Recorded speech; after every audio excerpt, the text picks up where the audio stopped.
Yes, the people convicted of violence against the United States, against police, targeting lawmakers, calls to assassinate officials.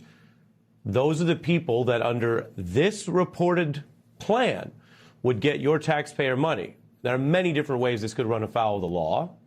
But the problem, of course, is that the DOJ is the first line of the law. This would have to then be challenged in court, potentially held back. And the deeper question is why Donald Trump, who has no more elections yet to run, is so interested, so fixated on using or abusing a legal process to fund these people. He already freed them from prison, which remains one of his greatest scandals of this term. Some of these people were convicted of sedition against the United States. They were supposed to serve for over a decade. Now they might, under this plan, profit. And at a time of economic hardship, the Trump plan is to take money from honest Americans, from people who aren't convicted of anything, take your taxpayer money and give it to these convicts. Trump's slush fund could go beyond those so-called foot soldiers or militia members. ABC says it could also be routed to anyone else who says the Biden administration weaponized the legal system against them. And that could just be other people, rich people, connected MAGA elites and insiders in Washington or elsewhere who are tied to Trump.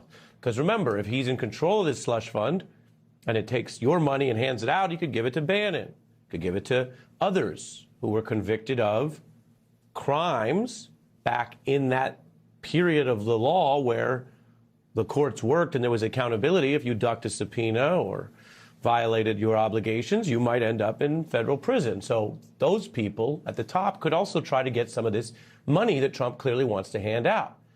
Giuliani, Eastman, Powell. We're talking about people who were supposed to learn their lesson and some of whom faced various types of accountability.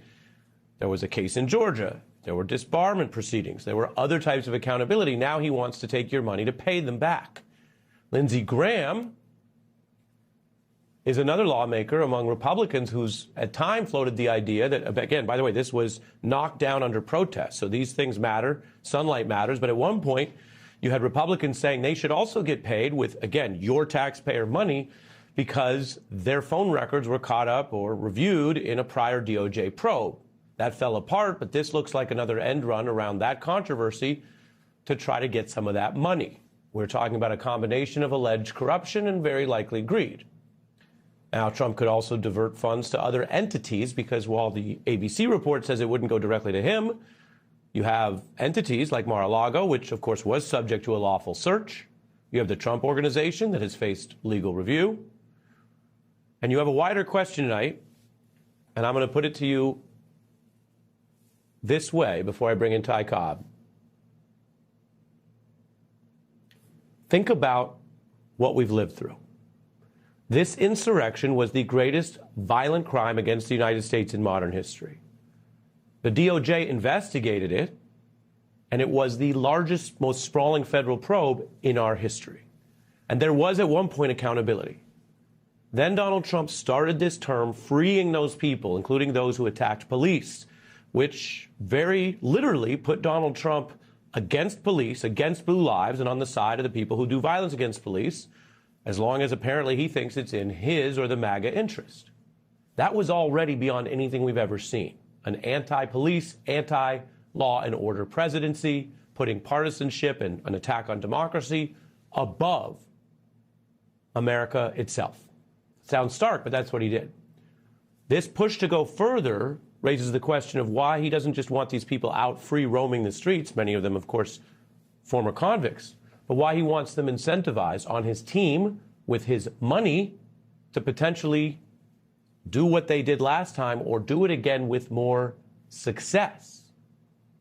I want to bring in Ty Cobb, who, as mentioned, was a White House attorney in the first Trump administration. And Ty, this is serious.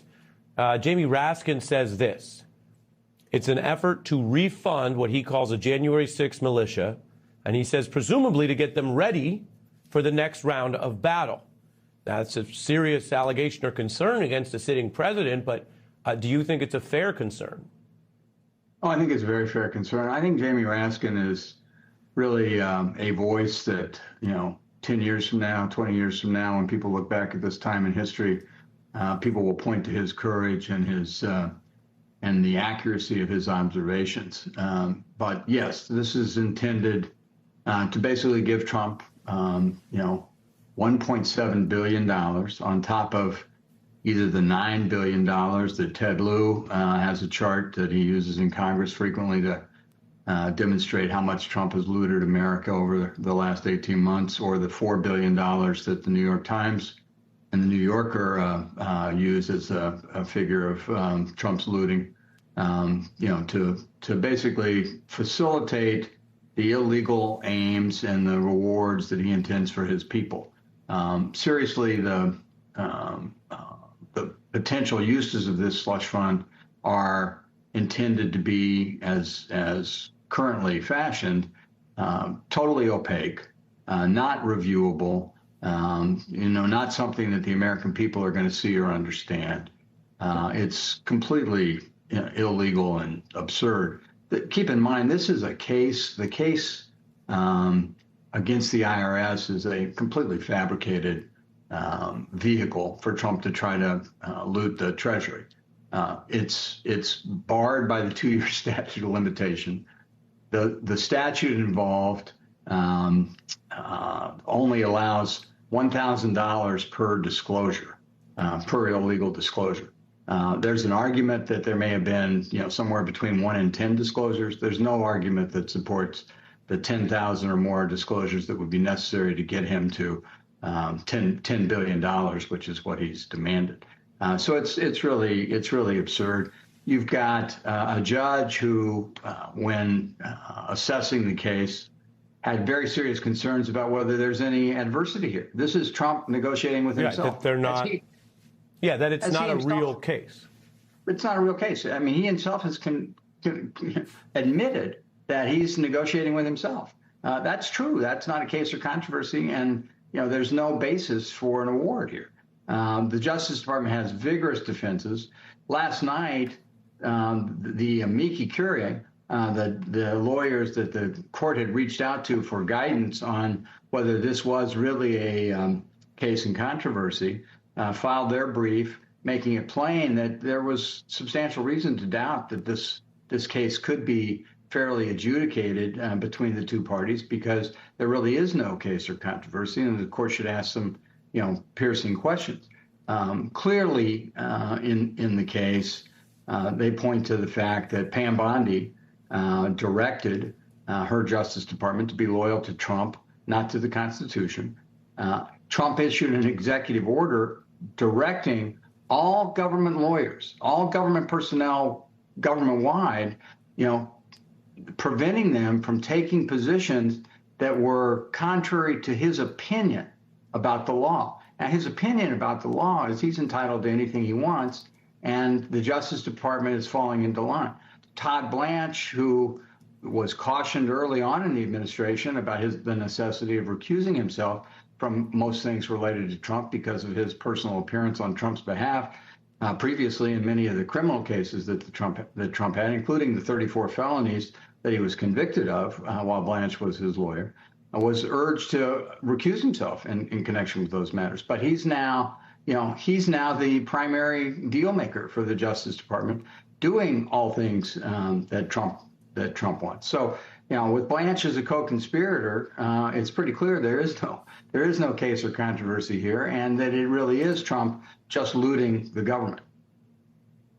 Right, looting the government, self-dealing, taking money from the taxpayers, which is bad enough and could be investigated. Indeed, if it's attached to other allegations, it's the type of thing that a Congress could impeach and hold a trial on and review the evidence. And if they refuse to participate, well, you can hold that against them, because a Senate trial, which would be an option if the Democrats went back to midterms, that trial then deals with the government you have. And if you have a government that is basically unlawful and resisting, then you take the evidence as it is and you make that choice. And then you add to that this looming threat of them trying to fund and incentivize future potential violence to overthrow the elections. I mean, a lot of this is out in the open. Ty, I want to turn to another piece. So Ty stays with us. I'm going to give folks the facts. There's new ethics filings that show, because some of the system does still work, they are required to release this, and they did, that Trump has been trading heavily in the stock market, disclosing hundreds of millions of dollars in transactions, including in major companies. That includes securities and stocks in a tech space that obviously are involved with AI and other big ticket items that Trump oversees. Microsoft, which has a big stake in ChatGPT and OpenAI, they're in court this week as well on another issue. Facebook, Meta, Oracle, big purchases of Apple and NVIDIA. These companies have CEOs who also are very close with Trump. They've accompanied him to China, and you can see others there. And to be fair, there are other administrations that have tried to build business alliances, advocate for U.S. commerce abroad. The financial forms, though, show the timing of what Trump is doing, that he or his people on his behalf, but under his name and money, seem to be pretty actively trading. You can see here, NVIDIA, that's the kind of the big chip that's powering all this AI. You can see that purchase. You can see, of course, Tim Cook and others are very much involved with Trump this year. The financial forms show that he purchased that on February 10th. That was actually 8 days before the company announced a big deal with Meta. Now, we don't know from the documents whether that's one of those many coincidences or whether all of these meetings and discussions give a clue. No one's alleging insider trading here, but a clue in terms of access, of mood, of information that, hey, this is a good time to buy or not. Trump also touted AI software maker Palantir on Truth Social, meaning he's using his public platform, which is mixed with the fact that he's the president, to promote a stock that he purchased. On top of all that, Trump continues to operate through himself and his family, crypto and other business ventures to a degree we have never seen from a modern president. Ty Cobb, do you view this as aggressive, poor judgment, but ultimately legal, so it's okay? Or do you view what we know, combined with the other corruption allegations against the administration, as something that should concern Americans about whether this actually goes farther and undermines our administration, our trust in it?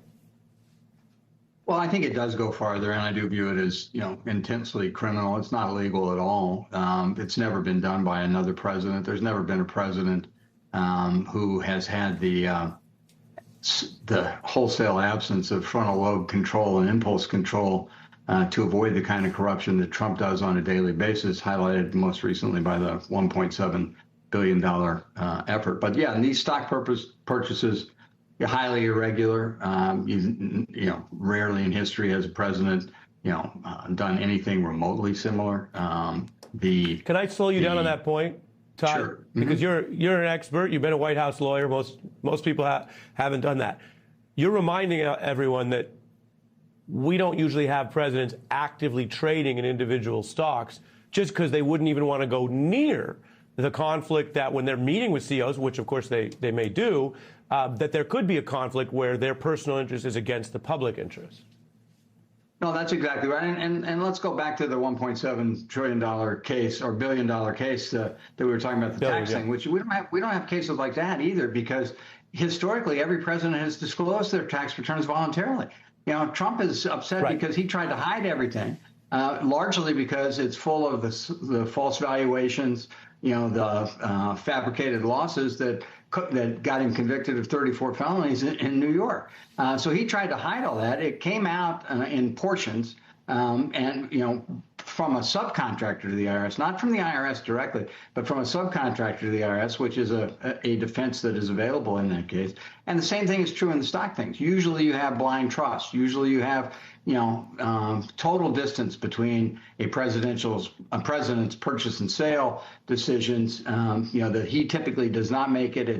It's handled by either a trustee or, family members or people that, are not directed by him to make purchases. And the timing of these things, as you point out, is there are no coincidences when it comes to Trump, Ari. There are no coincidences.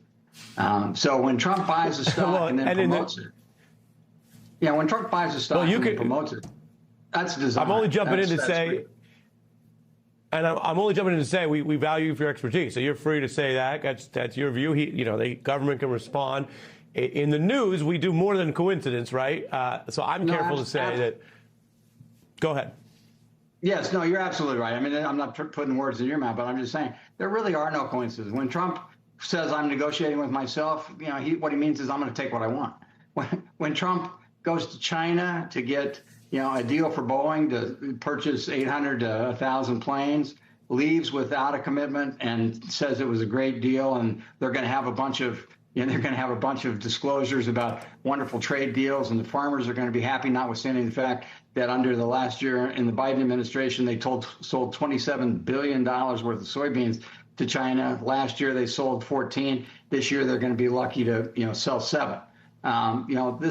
He's ruined the markets because of his crazy tariff stuff, and the fact that we're shedding allies at a rate never before seen in American history. But he will continue to fabricate the status of those things.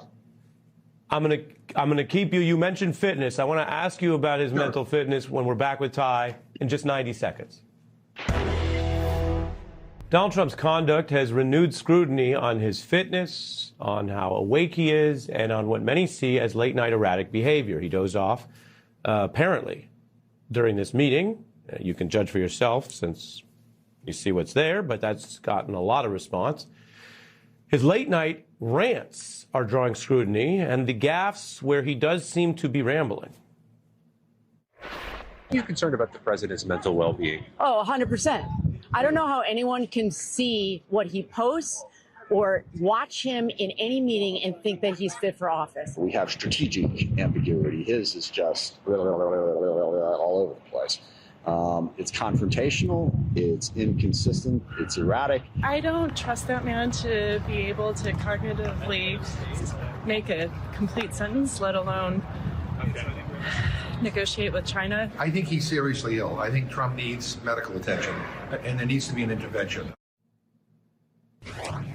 That's some of the response in Congress, where we see this is a mainstream issue, as it was raised at times for the last president. Ty, your view?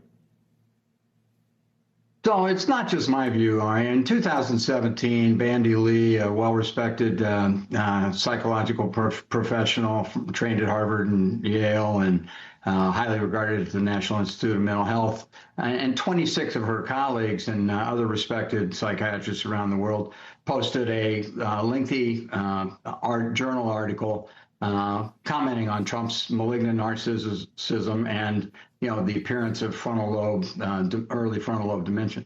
The symptoms have only gotten worse. They are remarkable at this stage of the game, and the wake-sleep reversal is a very common symptom highlighted by mental health professionals when discussing Trump's cognitive decline. The fact that he's up late texting about excrement, putting memes out of Democrats in the reflecting pool, which I see behind you when it was still a reflecting pool in your graphic there, before he has changed it. The reality is what he does late at night causes him to sleep during the day. And that is a very well-known symptom of cognitive decline, frontal lobe dementia, Alzheimer's, and because he has no impulse control left, he is guided solely by his malignant narcissism, which everybody has recognized for years, and he practices only vengeance and greed now. Everything he does is about revenge and looting the government for his benefit. Yeah, it's striking. And you mentioned the late night posts. Any public official, you could be a CEO of a company. If you posted 30 times at night, people would say, what's going on? And if you posted the hate and the bile and the misinformation that you mentioned, you might be on review or removed by your board the next day. And we're Robert, Cleveland, Ohio, Republican. You're on Open Forum. Well, I'd like to first say I apologize to all of America and all of Americans. I was a diehard Republican. I cannot believe I drank the Kool-Aid, okay? I am guilty. I drank the Kool-Aid of Donald J. Trump. This man is ruining the Constitution of the United States. If you see all the corruption, the billions of dollars that the Trump family is grabbing, and he says it's never about the money. It's all about the money, the lies, the lies, the lies. Lies, money, and the corruption reports, all of this may be accruing. The caller's not alone. 55% of Republicans blame Trump for these high prices. The war has really crystallized the issue. Oil is up. Fox News says Trump has now given this political gift to Democrats in a gaffe that has not gone away. This is a president who claims he can say and do almost anything, but admitting on camera he doesn't think about America's finances right now has not aged well at all. Mr. President, to what extent are Americans' financial situations motivating you to make a deal? Not even a little bit. The only thing that matters when I'm talking about Iran, they can't have a nuclear weapon. I don't think about Americans' financial situation. I don't think about anybody. Yeah, that's the problem. Indeed, that is exactly what Democrats want to prove and show going into the midterm, so having Trump admitting it in real time may help them. This kind of moment that crystallizes something tends to pop. It's the kind of out-of-touch moment that nowadays we say it might go viral online. In the old days, we would just say it became something larger than a story or a moment in the news cycle. It can haunt a politician to their political core. He was skewered for seeming out of touch at a grocer's convention. He marveled at new technology that could read a shredded barcode. The New York Times said he didn't know how an ordinary checkout counter worked. I think still the fundamentals of our economy are strong. Well, you've been attacked, obviously, for saying the fundamentals of this economy are the fundamentals are strong. There's an ad out this morning. There are 47% of the people who will vote for the president no matter what. All right, there are 47% who are with him, who are dependent upon government, who believe that they're victims. It's a political earthquake in the presidential race, and the Romney campaign is in full-on damage control. Admitting that you don't understand what people are going through in the economy, or that you think 47%, over 100 million Americans, are just victims on the dole, or when people were suffering in a crash and McCain said everything's basically fine and strong, these things define them. Republican strategist Karl Rove warns that Republicans will lose seats in the midterms because of that dreaded word in American politics, malaise. It's a reference to Jimmy Carter, who also, like Trump, was very unpopular once people got a load of what his governing looked like against economic problems. That notorious malaise speech is taught in campaigns and political science classes as what not to do. Carter didn't even actually use that word. The symptoms of this crisis of the American spirit are all around us. For the first time in the history of our country, a majority of our people believe that the next 5 years will be worse than the past 5 years. Trying to push or lie people into thinking that the economy that you oversee is better than it actually is has often failed. Telling people you don't even care and aren't thinking about it is probably worse. Our friend Cheiko Manduri, Obama veteran, says that Trump has a Carter problem. We'll be right back together.